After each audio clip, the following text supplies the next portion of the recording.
எனக்கு தெரிஞ்ச வரைக்கும் நான் கேட்டேன்னா விஜய்க்கு வந்து தென் மாவட்டங்களில் வந்து அவருக்கு வந்து ஃபவுண்டேஷன் இனிமேலும் அவர் போட முடியாது. தென் மாவட்டங்கள்லாம் வேறு மாதிரி ஆகிட்டு இருக்கோம் சார். இது ஏதோ இந்த கரூர் வரைக்கும்ன்றதுனால இப்படி போயிடுச்சு.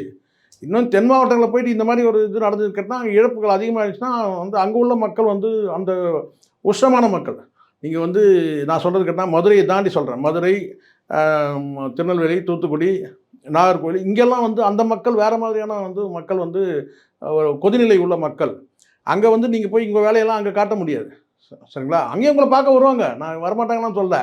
அங்கே நடந்ததுன்னா வேறு மாதிரி ஆகிடும். இதுக்கே உங்களால் தாக்க முடியாது. ஒரு எஃப்ஐஆருக்கு உங்களால் தாக்கு பிடிக்க முடியல. கட்சியை கொண்டு போய் அடமானம் வச்சிட்டிங்க.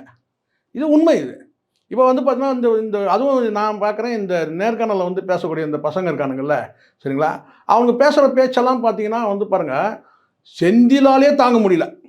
செந்தில் வந்து திமுகவுக்கு வந்து முட்டு கொடுக்குறவர் யார்? செந்தில் வேல் வீச்சு கடுமையான முட்டு கொடுக்குறாரு. சாதாரண முட்டுலாம் கிடையாது. சரிங்களா? அந்த செந்தில் வேல் வீச்சாலே உட்கார முடியல. எங்கே டிபேட்டில்? ஆமாம், டிபேட்டில் நான் கிளம்புறேங்க, நான் இதுக்கு மேலே பேச முடியலங்க அப்படின்னு. ஏன்னு கேட்டால் எப்படி இருந்தாலும் திமுகவுக்கு வந்து ஏதாவது ஒரு வகையில் முட்டு கொடுக்கறதுக்காக தேடி தேடி முட்டு கொடுக்குற நபர் அந்த செந்திலாலே முடியல. அப்போ நம்ம நிலைமை என்ன ஆகும்? நம்ம ஹார்ட் அட்டாக்ல செத்துவோம். இவனுக்கு பேசுறதை பார்த்தா. யார்? தாவேக்கல் இருக்கிற அதில் இருக்கிற ஒன்று நம்பர் தம்பிங்க பேசுகிறானுங்களா?